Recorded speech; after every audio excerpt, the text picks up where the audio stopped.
నమస్తే welcome to studios news నేను మీ శ్రీలత ముందుగా హెడ్లైన్స్ వరదలకు వ్యవసాయ ఉద్యాన పంటలు ఏ ఇతర నష్టాలకైనా ఈ నెల 17వ తేదీలోగా న్యాయం చేస్తామన్న ముఖ్యమంత్రి Chandrababu Naidu Asia Pacific ministerial conference chairman గా ఎంపికైన పౌర విమానయాన మంత్రి కింజరపు రామ్మోహన్ నాయుడు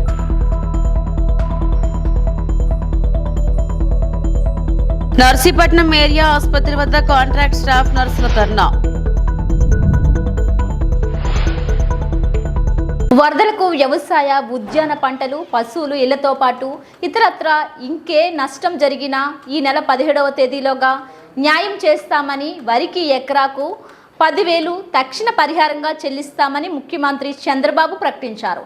70% మంది కౌలు రైతులున్నారని ఇన్పుట్ సబ్సిడీ నేరుగా వారికే చెల్లించేలా చర్యలు తీసుకుంటామని భరోసా ఇచ్చారు. పంటలు కోలుకునే పరిస్థితి ఉంటే ఎరువులు, యూరియా, పొటాష్ కూడా అందిస్తామన్నారు. వరదతో ఇబ్బంది పడిన ప్రతి కుటుంబానికి దుస్తులు, వంట సామాగ్రి కోసం 10,000 రూపాయలు ఇస్తామని ప్రకటించారు. బాధిత కుటుంబాలకు గురువారం నుంచే దుస్తులు పంపిణీ చేపడతామన్నారు. దెబ్బతిన్న ప్రతి ఇంటిని నిర్మిస్తామని, ఆటో, సైకిల్, రిక్షా పాడైతే 10,000 చొప్పున ఇస్తామని హామీ ఇచ్చారు. ఏదో 2,500 2,500 చాలదు కాబట్టి కనీసం బట్టల కోసం, వంట సామాగ్రి కోసం 5,000 చొప్పున ప్రతి ఒక్క కుటుంబానికి 10,000 ఆర్థిక సహాయం చేస్తాం. మగవాళ్ళకు గాని ఆడవాళ్ళకు గాని అందరికీ బట్టలు కూడా సరఫరా చేయమన్నా. మీ ఇండ్లన్నీ గాని దెబ్బతింటే పూర్తిగా కొత్త ఇండ్లు కట్టించే బాధ్యత మేము తీసుకుంటాం. అంతవరకు నష్టపరిహారం కూడా ఇచ్చి మిమ్మల్ని ఆదుకుంటాం. ఎవరైనా తోపుడు బండ్లు అంటే 10,000 15,000 ఖర్చు పెట్టి కొత్త బండ్లు పూర్తి ఖర్చుతో అది కూడా ఆధునికమైన బండ్లని మీకు ఇప్పించే బాధ్యత మాది.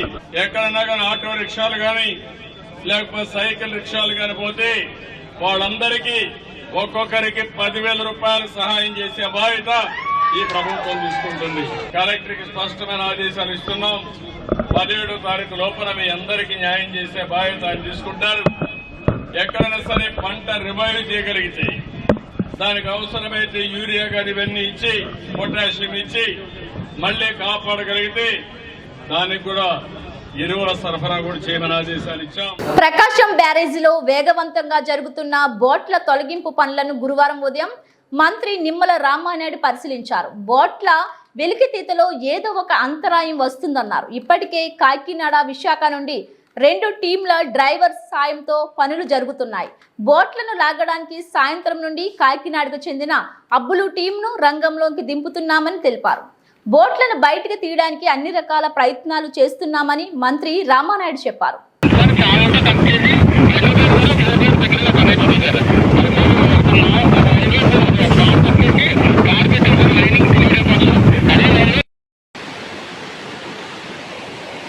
బోర్డు దీనికి హ్యాంగ్ చేద్దాం సార్, పైకి లేపుతాం. పైకి లేపుతాం సార్. ఈ కప్పింగ్ ఎక్కడైనా తీసుకెళ్తాం. బ్యారేజీని వరద సమయంలో ఢీకొన్నటువంటి ఏదైతే బోట్స్ ఏవైతే ఉన్నాయో వాటిని వెలికి తీసేటువంటి కార్యక్రమానికి ఏదో ఒక అంతరాయం కలుగుతున్నటువంటి పరిస్థితి. ఎందుకంటే అది ఏదైతే ఆ బోట్ అనేది ఒక్కొక్కటి 40 టన్నుల సుమారు వెయిట్ ఉందనే ఉద్దేశంతో దానికి సరిపడేటువంటి విధంగా భారీ యంత్రాలు 50 టన్నులు పైపడి తీసుకుని వచ్చినప్పటికి కూడా అవి ఒకదానికోటి లెంకిపడి ఉండడంతో ఒకదాన్ని మూవ్ చేయాలనంటే మూడింటిని మూవ్ చేయాలి అంటే దగ్గర 100-120 టన్నుల కెపాసిటీ పెరిగిపోవడంతో మరి ఏదైతే నిన్న విశాఖపట్నం నుంచి కాకినాడ నుంచి కూడా డైవర్స్ని తీసుకుని వచ్చి మరి దాన్ని కటింగ్ చేస్తూ బోట్ను కూడా 2గా కట్ చేసి తద్వారా ఈజీగా కొంచెం ముందు వెలికి తీయించనే ఆలోచనతో పనులు ప్రారంభించడం జరిగింది. అయితే ఏదైతే బోటు ఏదైతే ఉందో కింద ఐరన్ షీట్ ఉండడం, అదేవిధంగా డబుల్ లైనింగ్ ఉండడంతో మరి 10-12 అవర్స్ కల్లా కట్ చేయొచ్చు అనుకున్నది అది డబుల్ టైం అవుతున్నటువంటి పరిస్థితి. ఇప్పుడు ఒక 70% వరకు కూడా కటింగ్ అవినటువంటి పరిస్థితి. ఇంకా 8 to 10 మీటర్స్ వరకు ఉండొచ్చు వాటర్లో అంటూ ఉన్నారు. అంటే ఈవినింగ్కి క్లియర్ అవుతుందేమో అని ఆ కటింగ్ చెప్పడం జరుగుతుంది. అది పూర్తవుతే అది 2 బోట్లు 2 ముక్కల కింద చేసినట్లయితే దాన్ని మనం లిఫ్ట్ చేయడానికి ఆ లంకెలు ఏవైతే ఉన్నాయో ఒకదాని నుంచి తొలగించడానికి అవకాశం జరుగుతుంది. మనం ఎంత ప్రయత్నం చేస్తున్నప్పటికీ కూడా అది సింగిల్ బోట్ అయితే ఈజీగా దాన్ని కిందకి పంపించేయచ్చు. కాకపోతే అది ఒకదానికోటి లంకి పడి ఉండడం, అది కూడా ఏదైతే ఒకదాని మీద ఎక్కి ఒకదాని మీద ఉండడం, ఏదైతే ఐరన్ కూడా బలంగా దానికి డబల్ లైన్స్ ఉండడం, కింద ప్లేట్స్ ఉండడం, కటింగ్ అన్నీ కూడా లేట్ అవుతుంది. పనిని మాత్రం ఆపకుండా 2 అవర్స్ పోతే వాళ్ళకి ఖచ్చితంగా మళ్ళీ 2 అవర్స్ మళ్ళీ వాళ్ళకి ప్రోటోకాల్ రెస్ట్ అవ్వాలి. ఎందుకంటే అంత డెప్త్లో వాటర్ లెవెల్లో వాళ్ళు పనిచేస్తున్నప్పుడు వాళ్ళు బ్లడ్లో కానీ బాడీలో కానీ కండిషన్స్ అన్నీ కూడా మళ్ళీ యథాస్థితికి రావాలి. ఇట్లా గ్యాప్ లేకుండా బ్యాచ్ని మార్చుకుంటూ వర్క్ జరుగుతున్నటువంటి పరిస్థితి. సాయంత్రానికి ఒక కొలిక్కి రావచ్చని భావిస్తున్నాను. సిపిఎం జాతీయ ప్రధాన కార్యదర్శి సీతారాం ఏచూరి వయసు 72 కన్ను మూశారు. ఊపిరితిత్తుల ఇన్ఫెక్షన్తో గత నెల 19 నుంచి ఢిల్లీలోని ఎయిమ్స్లో చికిత్స పొందుతున్న ఆయన కొద్దిసేపటి క్రితం తుది శ్వాస విడిచారు. దీంతో కమ్యూనిస్ట్ వర్గాల్లో తీవ్ర విషాదం నెలకొంది.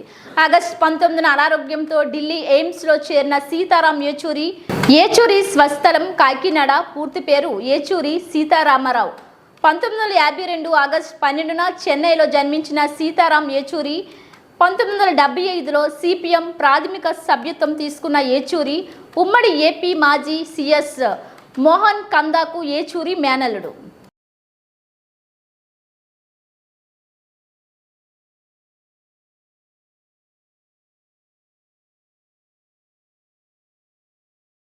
విజయవాడ వరద బాధితులను ఆదుకునేందుకు దాతల నుంచి అనూహ్య స్పందన లభిస్తుందని, మానవత్వంతో విరాళాలు వెల్లువెత్తుతున్నాయని తణుకు శాసనసభ్యులు ఆరిమిల్లి రాధాకృష్ణ అన్నారు.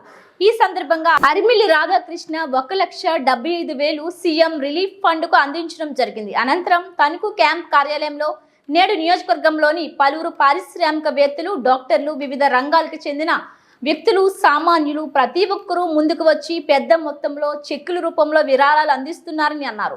ఇటువంటి విపత్కర సమయంలో మానవత్వం చాటుకోవడం అభినందనీయమని కొనియాడారు. మరోవైపు విజయవాడ వరదలు మానవ తప్పిదమంటూ జగన్ చేస్తున్న వ్యాఖ్యలపై ఖండించారు. వరదలతో ప్రజలు ఇబ్బందులు ఎదుర్కొంటూ ఉంటే జగన్మోహన్ రెడ్డి రాజకీయం చేస్తున్నారు. ప్రజలను తప్పుదోవ పట్టించే విధంగా బాధ్యతారాహిత్యంగా జగన్ మాట్లాడుతున్నారని, ప్రకాశం బ్యారేజ్ను కూల్చేందుకు వైసీపీ నాయకులు భారీ కుట్రకు తెరలేపారని, మాజీ ఎంపీ నందిగం సురేష్ కనుసన్నల్లో 5 బోట్లతో బ్యారేజీపై దాడికి యత్నం చేయడం సిగ్గుచేటని, కేవలం 11 సీట్లకే పరిమితం చేసి ప్రజలు బుద్ధి చెప్పినా వారి తీరులో మార్పు రాలేదని అన్నారు. అన్ని రాజకీయ పార్టీలు, అన్ని వర్గాల ప్రజలు వరద బాధితులకు సహాయం చేస్తుంటే వైసీపీ నేతలు మాత్రం రాజకీయాలు చేస్తున్నారని మండిపడ్డారు. వరద బాధితులకు సాయం చేసేందుకు తణుకు నియోజకవర్గం నుంచి అన్ని వర్గాల ప్రజలు ముందుకు రావడం అభినందన. ఈరోజు ప్రభుత్వానికి అందించడానికి పెద్ద ఎత్తున ముందుకు రావడం చాలా సంతోషం. ఈరోజు అందరూ కూడా స్వచ్ఛందంగా ముందుకు వచ్చి ప్రతి ఒక్కరూ తమకు తోచినంత సహాయం చేయడానికి, అక్కడ ఉన్నటువంటి బాధ్యతలను ఆదుకోవడానికి వారందరూ కూడా ముందుకు రావడం జరిగింది. గౌరవ ముఖ్యమంత్రి శ్రీ నారా చంద్రబాబు నాయుడు గారు ఆయన పడినటువంటి కష్టాన్ని ఈరోజు ప్రజలందరూ కూడా గుర్తించారు. 10 రోజులుగా అక్కడ ఉండి అక్కడ ఉన్నటువంటి సమస్యలన్నింటినీ కూడా పరిష్కరించే విధంగా కృషి చేసి నిరంతరం కూడా అధికారులతో, ప్రజాప్రతినిధులతో, అక్కడ ఉన్నటువంటి టీమ్స్తో, కేంద్ర ప్రభుత్వంతో సమన్వయం చేసి అక్కడ ఇమీడియట్ రిలీఫ్ వచ్చే విధంగా బాధితులందరినీ కూడా ఆదుకునే విధంగా చంద్రబాబు నాయుడు గారు తీసుకున్నటువంటి చర్యల పట్ల ఈరోజు ప్రతి ఒక్కరు కూడా హర్షం వ్యక్తం చేస్తున్నారు. ఈరోజు 10 రోజులుగా అక్కడ ఎంతో ఇబ్బందులు పడినప్పటికీ కూడా ఈరోజు 10 రోజుల తర్వాత చూస్తే అక్కడ అంతా కూడా నార్మాలిటీకి వచ్చి పరిస్థితులన్నీ కూడా మామూలుగా ఉన్నటువంటి పరిస్థితి మనందరికీ కూడా కనపడింది. ఇటువంటి పరిస్థితుల్లో కూడా ముఖ్యంగా జగన్మోహన్ రెడ్డి చేసినటువంటి రాజకీయాల పట్ల ప్రజలందరూ కూడా చేతుకరించుకునేటటువంటి పరిస్థితి ఏర్పడింది. ఈరోజు మనందరం కూడా చూస్తే అక్కడ పెద్ద విపత్తు సంభవిస్తే దాన్ని మ్యాన్మేడ్ వరదలని చెప్తాడు, లేకపోతే బుడమేరు కావాలని ముంచేశారని చెప్తాడు. ఈ విధంగా ప్రజల్ని తప్పుదోవ పట్టించే విధంగా బాధ్యతారాహిత్యంగా మాట్లాడటాన్ని పూర్తిగా ఖండిస్తున్నాం. అలాగే ఈరోజు వైఎస్ఆర్ కాంగ్రెస్ పార్టీ నాయకులు కనుసన్నల్లో ఈరోజు 5 బోట్లు 4 బోట్లు కట్టేసి ప్రకాశం బ్యారేజ్ మీద కుదిరి బ్యారేజ్ను కోల్చడానికి కూడా ప్రణాళిక ఏర్పరిచి 1,00,000 మందిని నిరాశ్రయాలు చేయాలని ఒక ప్రణాళికతో వారు చేసినటువంటి చర్యలన్నీ కూడా ప్రజలందరూ కూడా గమనించారు. దాని నర్సాపూర్ పట్టణంలోని BRS party MLA Sunitha Laxma Reddy కార్యాలయంలో మాజీ మంత్రి సిద్దిపేట ఎమ్మెల్యే హరీష్ రావు విలేకరుల సమావేశంలో మాట్లాడుతూ రాష్ట్ర ప్రజలను మభ్యపెట్టి మాయ మాటలతో అధికారం చేపట్టిన కాంగ్రెస్ ప్రభుత్వం ఎన్నికల ముందు ప్రజలకు ఇచ్చిన హామీలను నెరవేర్చడంలో పూర్తిగా విఫలమైందని అన్నారు. యూట్యూబ్ ఛానళ్లను చూస్తే తెలంగాణ రాష్ట్ర ముఖ్యమంత్రి రేవంత్ రెడ్డి వెన్నుల్లో వణుకు పుడుతుంది అన్నారు. ఏ గ్రామంలో వెళ్లి చూసినా పూర్తిగా రుణమాఫీ కాలేదని, ప్రజలు కాంగ్రెస్ నాయకులను రూముల్లో వేసి తాళాలు వేస్తున్నారని అన్నారు. 10 నెలలు గడిచిన కాంగ్రెస్ ప్రభుత్వ పాలనలో ఇప్పటి వరకు గ్రామ పంచాయతీలకు నిధులు విడుదల చేయలేదని సీఎం రేవంత్ రెడ్డి పట్టణాలను గ్రామాలను గాలికి వదిలేసి హైడ్రా పేరుట హైటెక్ డ్రామాలు ఆడుతున్నారని అన్నారు. ఈ కార్యక్రమంలో Narsapur municipal chairman Ashok Goud, vice chairman Nayeemuddin, మాజీ గ్రంథాలయ చైర్మన్ చంద్రగౌడ్, మాజీ జిల్లా కోఆప్షన్ సభ్యులు మన్సూర్, మాజీ ఎంపీపీ హరికృష్ణ, బోగా శేఖర్, సారా గౌడ్, పంబాల భిక్షపతి, జ్ఞానేశ్వర్, సత్యం గౌడ్, వివిధ మండలాల నాయకులు తదితరులు పాల్గొన్నారు. డెలివరీలు తగ్గినాయి. ఆనాడు డెలివరీలు ప్రభుత్వ ఆసుపత్రులు ఎక్కువైతే ఇప్పుడు ప్రభుత్వ ఆసుపత్రుల్లో డెలివరీలు కూడా తగ్గినాయి. జ్వరం వచ్చిందని దవాఖానకు పోతే ఎర్రగోలి పచ్చగోలి ఇస్తున్నారు, మిగతా గోళీలు బయటకు రాస్తున్నారు. గోళీలు ఏమంటున్నారు దవాఖానలలో. పట్టణాల్లో మా అశోక్ గౌడ్ని అడిగిన, ఇప్పుడే మా నయీంని అడిగిన, 10 నెలలు అయింది మున్సిపాలిటీకి ₹1 వస్తలేదు. కేసీఆర్ ఉండగా పట్టణ ప్రగతి పేరు మీద ప్రతి నెల మున్సిపాలిటీలకు డబ్బులు వచ్చేది. పట్టణాలకు నిధుల విడుదల ఆగిపోయింది, ఆగమైపోయినాయి పట్టణాలు. అంటే ప్రభుత్వం గ్రామాలను పట్టణాలను గాలికి వదిలేసింది. రేవంత్ రెడ్డి ప్రభుత్వం హైడ్రా పేరిట డ్రామాలు చేస్తుండ్రు, ప్రజల దృష్టి మరలుస్తూ ఉన్నారు తప్ప పరిపాలన గాలికి ప్లేటు మార్చినావు. ఏ నిర్ణయం మీద కూడా స్థిరంగా లేవు నువ్వు.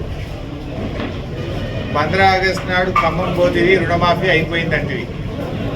నర్సాపూర్లో ఏ ఊరికి పోదాం రుణమాఫీ అయిందో అడుగుదామా? నర్సాపూర్లో ఏ గ్రామంకు పోయినా రుణమాఫీ అయిందేమో అడుగుదామా?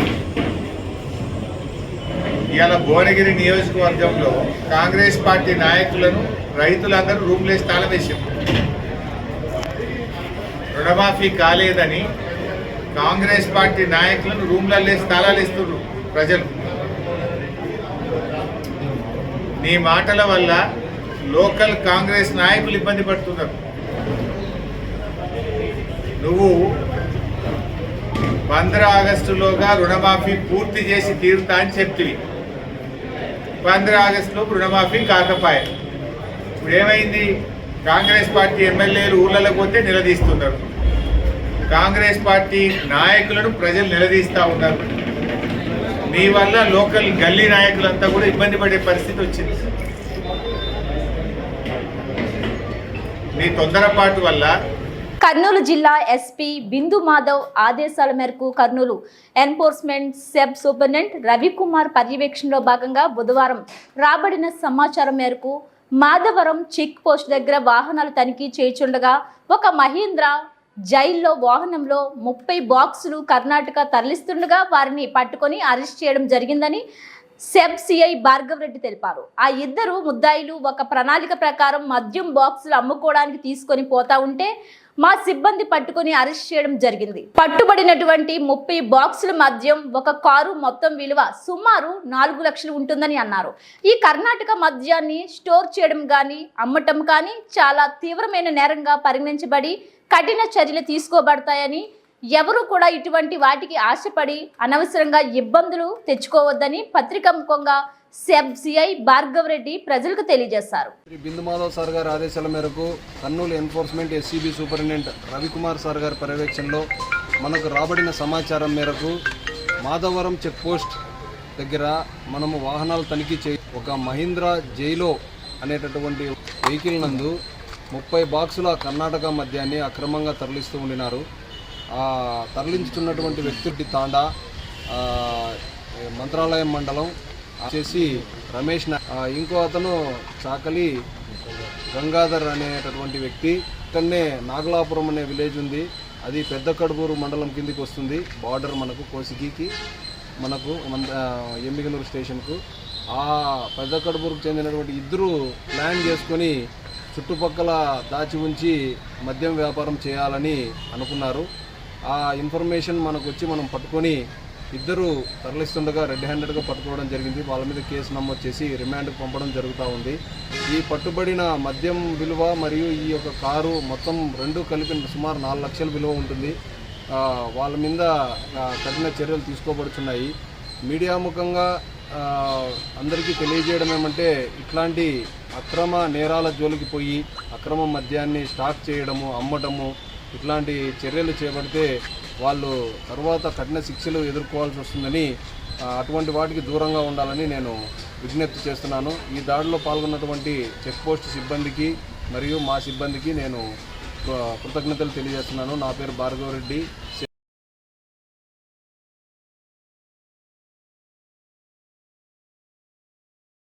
తోట సీతారామలక్ష్మి పుట్టినరోజు సందర్భంగా భీమవరంలోని పాత బస్టాండ్ సమీపంలో ఉన్న అన్నా క్యాంటీన్ వద్ద తెలుగుదేశం పార్టీ కృష్ణ బలిజ సాధికార సమితి రాష్ట్ర సభ్యులు గంట త్రిమూర్తులు ఏర్పాటు చేసిన జన్మదిన వేడుకలకు భీమవరం ఎమ్మెల్యే పులపర్తి రామాంజనేయులు ముఖ్య అతిథిగా విచ్చేసి కేక్ కట్ చేసి ఎన్డీఏ కూటమి నాయకులకు తినిపించారు. అనంతరం సీతారామలక్ష్మి పుట్టినరోజు సందర్భంగా గంట త్రిమూర్తుల ఆధ్వర్యంలో భీమవరంలోని 3 అన్నా క్యాంటీన్లో ఏర్పాటు చేసిన ఉచిత అన్నదాన కార్యక్రమంను ప్రారంభించారు.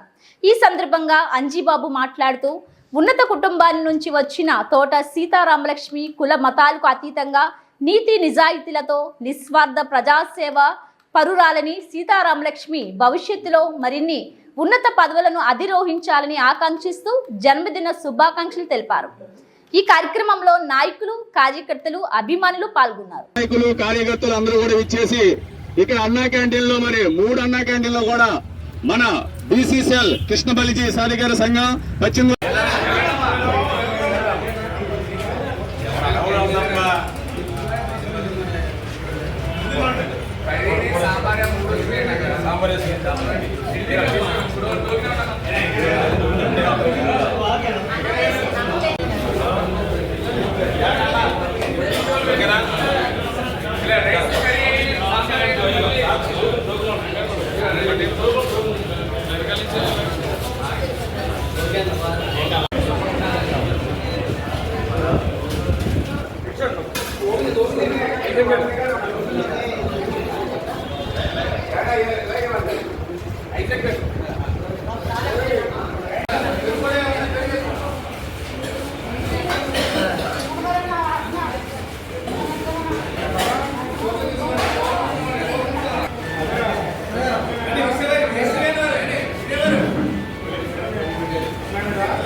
తెలుగుదేశం సీనియర్ నాయకురాలు, రాజ్యసభ సభ్యురాలు, పాలిట్ బ్యూరో సభ్యురాలైన శ్రీమతి తోట సీతారామలక్ష్మి గారి పుట్టినరోజు వేడుకలు ఎంతో వైభవంగా జరుపుకుంటున్నాం. ఆవిడ పేరు మీద ఈరోజు అన్నా క్యాంటీన్ అన్నిటిలో కూడా 3 క్యాంటీన్లో కూడా ఉచితంగా భోజనం పెట్టే ఏర్పాటు చేయటం జరిగింది. మరి భగవంతుడు ఆవిడికి ఆరోగ్య ఐశ్వర్యాలు ఇచ్చి నూరేళ్ళు ఉండాలని, అన్ని రంగాల్లో ఆవిడ ముందుకు రావాలని, మరిన్ని ఉన్నతి పదవులు అవరోధించాలని చెప్పి మనస్ఫూర్తిగా కోరుకుంటూ సెలవు. తెలుగుదేశం ఇన్ఛార్జ్ తోట సీతారామలక్ష్మి గారు బర్త్డే సందర్భంగా భీమవరం నియోజకవర్గం శాసనసభ్యులు శ్రీ పులపర్తి రామాంజనేయ గారి చేతుల మీదుగా, అలాగే గురువారిల్లు మెంటే పార్థసారథి గారు, అలాగే తెలుగుదేశం నాయకులు, కార్యకర్తలు, అలాగే చంద్రశేఖర్ గారు అందరూ ఆధ్వర్యంలో కూడా కేక్ కట్ చేయడం జరిగింది. ఈరోజు తెలుగుదేశం పార్టీని ఒక స్త్రీగా, ఒక ఆది పరాశక్తిగా నిలబడి కష్టకాలంలో తెలుగుదేశం కార్యకర్తలకు, అభిమానులకు చేదోడోదరుగా ఉండి మమ్మల్ని అందరినీ కూడా నడిపించడం జరిగింది. ఇంకొకసారి హ్యాపీ బర్త్డే శుభాకాంక్షలు తెలియజేస్తున్నాం తెలుగుదేశం పార్టీ తరఫున. పశ్చిమ గోదావరి జిల్లా కలెక్టరేట్ వశిష్ఠ కాన్ఫరెన్స్ హాల్లో వరద ప్రభావిత ప్రాంతాల్లో నష్టపోయిన రైతులకు రుణాలను రీషెడ్యూల్ చేసి రైతులు కౌలు రైతులకు క్రాప్ రుణాలు మంజూరుపై యూబీఐ నాబోర్డ్ సంబంధిత అధికారులతో రాష్ట్ర ప్రభుత్వ ఆదేశాల మేరకు అత్యవసర డిసిసి బ్యాంకర్ల సమావేశానికి జిల్లా కలెక్టర్ చదలవాడ నాగరాణి అధ్యక్షతన నిర్వహించారు. ఈ సందర్భంగా జిల్లా కలెక్టర్ మాట్లాడుతూ 2 పర్యాయములు వచ్చిన అధిక వర్షాలు వరదల వలన పశ్చిమ గోదావరి జిల్లాలో జూన్ మాసంలో 94 గ్రామాల్లో 5297.32 హెక్టార్లు 9918 రైతులు నష్టపోయారన్నారు. జులై ఆగస్టు మాసంలో 122 గ్రామాల్లో 3454.89 హెక్టార్లు 6050 రైతులు నష్టపోయారని, హార్టికల్చర్ 238 హెక్టార్లు 963 రైతులు నష్టపోయారన్నారు. నష్టపోయిన రైతులందరికీ రుణాలు 2 సంవత్సరములు నిలుపుదల చేసి రైతులు కౌలు రైతులకు క్రాప్ లోన్లు విరివిగా ఇచ్చి ఆదుకోవాలని రాష్ట్ర ప్రభుత్వం నిర్ణయం తీసుకుందని అన్నారు.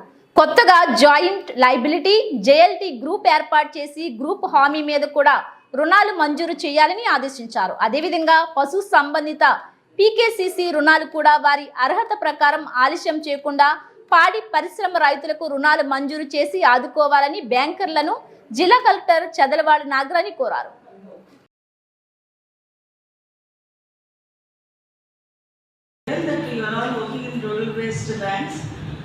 What is the importance of a holder, current farmer? వారు ఎంత నష్టపోతున్నారు? ఏదైనా కెలామిటీ వచ్చింది అంటే అసలు ఎంత పెట్టుబడి తీసుకొచ్చి పెట్టాలి, ఎంత వాళ్ళకి రిటర్న్స్ వస్తున్నాయి? ఇలాంటి పరిస్థితుల్లో వాళ్ళకి మీరు చేసేది లోన్ అనేది ఒక చిన్న హెల్ప్ అంతే. అది లేకపోతే వాళ్ళంతా హెవీ ఇంట్రెస్ట్ తెచ్చుకునేది ఉంటుంది. కాబట్టి ఇది అందరినీ మేము రిక్వెస్ట్ చేస్తున్నాము. నెక్స్ట్ టైం నుంచి will be reviewed little more in depth and in detail. Please pass on these instructions to all your concerned branch bankers. Everything already chestaro, I appreciate, thank them, but also others, everyone. Idi cheyalsina avasam chaala undi.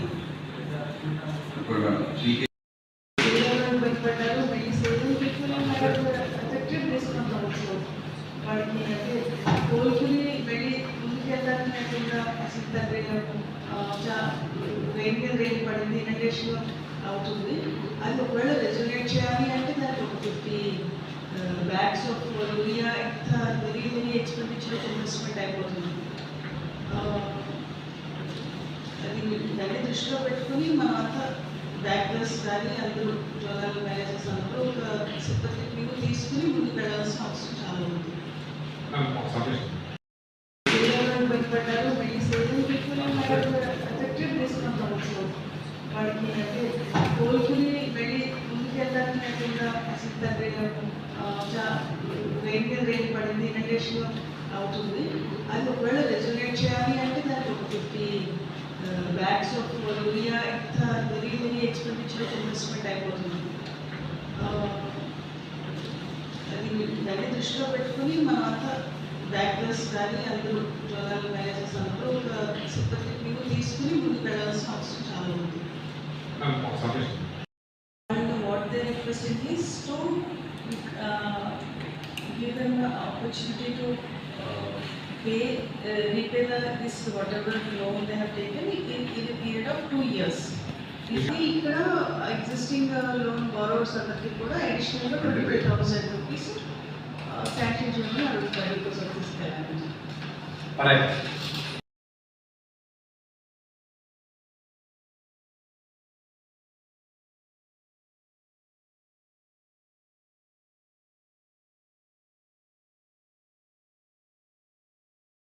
Gajapati నగరం నియోజకవర్గ పరిధిలో గల గంటియాడ మండలం చంద్రంపేట గ్రామం గడ్డవాగులో శృంగవరపుకోట నియోజకవర్గం ఎల్కోట మండలం చందులూరు గ్రామానికి చెందిన అప్పుల బత్తుల సతీష్ అనే యువకుడు మరియు అతని భార్య వాగుపై వెళ్తుండగా వాగు పొంగి ప్రవహించడంతో ప్రవాహ వేగానికి ద్విచక్ర వాహనం జారి గడ్డవాగులో పడిపోగా భార్య గడ్డవాగును పట్టుకోవడంతో ప్రమాదం నుంచి తప్పించుకోగా సతీష్ అన్న యువకుడు గడ్డలో కొట్టుకుపోయి గల్లంతయ్యాడు. విషయం తెలుసుకున్న ఎమ్మెల్యే లలిత కుమారి హుటాహుటిన సంఘటన స్థలానికి చేరుకోగా వెనువెంటనే జిల్లా కలెక్టర్ బిఆర్ అంబేద్కర్, జిల్లా ఆర్డీఓ సూర్యకళ, గంట్యాడ మండలం MRO Neelakanteswararao, MPDO Bhavani, SI Sai Krishna చేరుకొని ఏపీ ఎస్డీఎఫ్ అందాలను రంగంలోకి దించి గడ్డలో కొట్టుకుపోయిన యువకుడు సతీష్ ఆచూకీ కోసం సహాయక చర్యలు చేపడుతున్నారు.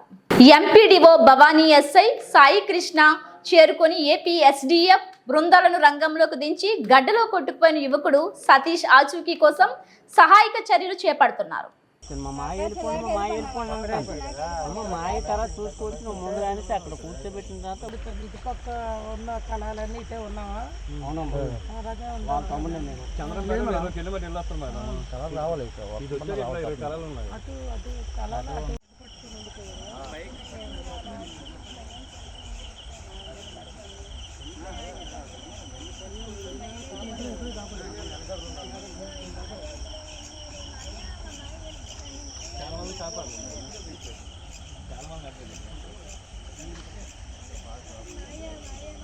లేకపోతే ఏడు కూడా ఉండదు. అనుకునే వస్తున్నాను. శ్రీనివాస్ గారు పంపించారండి. ఆడవరం ప్రాథమిక పాఠశాలలో పోతన జయంతి ఉత్సవం ప్రధాన ఉపాధ్యాయులు బోగిల ఉమా మహేశ్వరరావు ఆధ్వర్యంలో నిర్వహించారు. పోతన చిత్రపటానికి పూలమాల వేసి నివాళులర్పించారు. అనంతరం మాట్లాడుతూ పోతన సారాంశాలు నేటి యువతరానికి అవసరమని, ఇందులో భాగంగా యోధ, కేసిని, గాయత్రి, గగన, జీవన్, మోహిత్ విద్యార్థులతో భాగవతంలో రచించిన పలికిడిది భాగవతమట అమ్మ మన్ను దినంగానే అమ్మల గన్న యమ్మ శారద నీరిదెందు చేతులు రంగా శివుని పూజింపడనే అను పద్యాలను రాగయుక్తంగా చదివింపజేశారు. ఈ కార్యక్రమంలో సహాయ ఉపాధ్యాయులు సోనిమి పాపారావు తదితరులు పాల్గొన్నారు.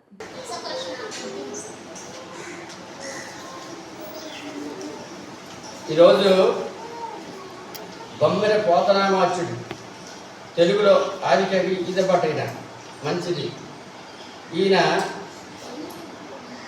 జయంతి ఉత్సవం కనుక మనం ఆయన గురించి ఒక పద్యం, ఆయన చెప్పినటువంటి భాగవతంలో చెప్పినటువంటి పద్యాన్ని ఒకటి చదువుతారు. పలికెడిది భాగవతమట, పలికించడి వాడు రామభద్రుడట, పలికిన పవహరమగునట, పలికెద వేరుండుగాద పలుకుగనేలా. ఇది ఒక పద్యం ఉంది. అలాగే ఆయన భాగవత పద్యంలో ఇది ఒకటి ఉంది. శారద నీరదేందు అమ్మల గన్నయమ్మను చేసరాధమున చేదుల రంగ శివుని పలికడిది భాగవతమట. ఇది ఒక పద్యం. ఈ పోతనామాచుడు ఒక పద్యాన్ని ఇప్పుడు మీరు కూడా ఒక పద్యం చెప్తారు. చెప్పండి, అందరూ కూడా చెప్పండి. పలికడిది భాగవతమట, పలికించడి వాడు రామభద్రుండట, నే పలికిన భవహరమగునట, పలికెద వేరండుగాద పలుకగనేలా. అంటే పోతనామాచుడు ఏమన్నారంటే ఆ పరమ పవిత్రమైనటువంటి శ్రీరామచంద్రుడి యొక్క భవబంధాలు పరిహారం అవుతాయి కదా. ఆయన తాలూకా గానామృతాన్ని నేను నా నోట పలకడం అనేది చాలా అదృష్టమని చెప్పడం జరిగిందన్నమాట. విజయనగరం జిల్లా వేపాడ మండలం వీలుపత్తి గ్రామానికి చెందిన మేనేజర్గా విధులు నిర్వహిస్తున్న ఆర్ సూర్యనారాయణ ఎడ్మినరల్ లైఫ్ సైన్స్ పరిశ్రమలో మంగళవారం విధులకు హాజరై తిరిగి రాకపోవడంతో నిన్న బుధవారం నుండి కుటుంబ సభ్యులు ఆందోళన చెంది పోలీసులకు ఫిర్యాదు చేశారు. కాగా పరిశ్రమ మెథనాల్ ట్యాంక్ లో గురువారం సూర్యనారాయణ శవమే తేలాడు. సూర్యనారాయణ అదృశ్య విషయంలో పలుమార్లు అడిగినా ఎటువంటి సమాచారం ఇవ్వకపోవడంతో కుటుంబ సభ్యులు పరిశ్రమ యాజమాన్య తీరుపై పలు అనుమానాలు వ్యక్తం చేశారు. ఈ ఘటనపై విచారణ జరిపి బాధ్యులపై చట్టపరమైన చర్యలు తీసుకోవాలని, మృతుని కుటుంబానికి ₹1 కోటి నష్టపరిహారం చెల్లించాలని సిఐటియు డిమాండ్ చేశారు. దీని కారణంగా ఈరోజు 3 రోజుల క్రితం విధులకు హాజరైనటువంటి కార్మికుడు ఈరోజు మెథనాల్ ట్యాంక్ లో 20 KL అంతే 20,000 లీటర్లు ఉన్నటువంటి ఒక మెథనాల్ ట్యాంక్ లో శవమై తేలినటువంటి పరిస్థితి. మేనేజర్ స్థాయి ఉద్యోగి ఆర్ సూర్యనారాయణ అనేటువంటి కార్మికుడు ఈ రకంగా శవమై తేలితే ఫార్మా పరిశ్రమలో భద్రతా ప్రమాణాలు రక్షణ కార్మికుల యొక్క జీవితాలకి భద్రత లేకుండా పోతా ఉన్నది అనేటువంటిది ఈ రోజు మనకు అర్థం అవుతా ఉన్నది. కార్మికుడు చనిపోయి లోనే జరిగితే ప్రమాదం, కనీసం కార్మికుడు ఉన్నాడనేటువంటి విషయాన్ని కూడా తెలియజేయలేనటువంటి దౌర్భాగ్యమైనటువంటి స్థితిలో యాజమాన్యం వ్యవహరించిందంటే ఇది చాలా దుర్మార్గం. అందుకని ఈ పరిశ్రమ మీద క్రిమినల్ చర్యలు తీసుకోవాలా, క్రిమినల్ చర్యలు తీసుకుని యాజమాన్యాన్ని అరెస్ట్ చేయాలా. మరోవైపు కార్మిక కుటుంబానికి ₹1 పరిహారం చెల్లించాలా, కార్మికుడి యొక్క జీవితాలకు రక్షణ కల్పించాలనేసి pharma city staff and workers union CITU demand చేస్తా ఉంది. అలాగే పరిశ్రమలో జరుగుతున్నటువంటి అన్ని విభాగాల్లో కూడా ఏదైతే సేఫ్టీ ఆడిట్ ఉందో ఆడిట్ నిర్వహించవలసినటువంటి అవసరం ఉంది. కార్మికుల ప్రాణాలు పోతున్నా సరే కార్మికుడి కుటుంబాలు కబుర్లు చెప్పడం లేదు, సమాచారాన్ని కూడా ఇవ్వడం లేదు, గోప్యంగా ఉంచుతా ఉన్నారు. ఇది సరైనది కాదు. కార్మికులకి చనిపోతే దాన్ని మాఫీ చేయాలని, అంటే ఒక రకంగా చెప్పాలంటే దాన్ని అనకాపల్లి జిల్లాలో ఉన్నటువంటి పర్వాడ ఎడ్మిరాన్ కంపెనీలో ఈ రోజు ఘోర ఘటన అనేటువంటి చోటు చేసుకోవడం కనిపించింది. ఎడ్మిరాన్ లైఫ్ సైన్స్ లో మంగళవారం విధులకు హాజరైనటువంటి ఆర్ సూర్యనారాయణ ఈ రోజు ట్యాంకులో శవమై తేలాడు. శవమై తేలడానికి గల కారణాలు, ఎందుకు, ఏ ప్రమాదం వల్ల జరిగింది ఏంటి అనేటువంటిది సమగ్రమైన విచారణ చేయాలని pharma city staff and workers union demand చేస్తా ఉంది. అలాగే కార్మికుని కుటుంబానికి ₹1 నష్టపరిహారం ఎడ్మిరాన్ లైఫ్ సైన్స్ కంపెనీ చెల్లించాలని, కార్మికులు విధులకు హాజరైతే కార్మికుడి యొక్క భద్రత, రక్షణ, సంక్షేమాన్ని పూర్తి యాజమాన్యాలు వదిలేస్తా ఉన్నాయి. అందువలన ఈ రకమైనటువంటి ఘటన జరుగుతూ ఉంది. చంటి పిల్లలు అలాగే ఈరోజు తన కుటుంబం వీధిని పడినటువంటి పరిస్థితి. అందుకని వెంటనే దీని మీద విచారణ చేసి ₹1 నష్టపరిహారం చెల్లించాలని మేము CITU డిమాండ్ చేస్తా ఉంది. ఈ రకంగా మనుషులు విధులకు హాజరైనటువంటి కార్మికులు మళ్ళీ ఇంటికి సురక్షితంగా వెళ్తారా లేదనేటువంటి పరిస్థితులు ఏర్పడుతున్నటువంటి పరిస్థితి మనకు కనపడతా ఉంది. అందుకని ఇట్లాంటి విషయాల మీద ప్రభుత్వం ఇప్పటికైనా సమగ్రమైన విచారణ చేయాలని, బాధిత కుటుంబానికి న్యాయం చేయాలని pharma city staff and workers union CITU demand చేస్తాం.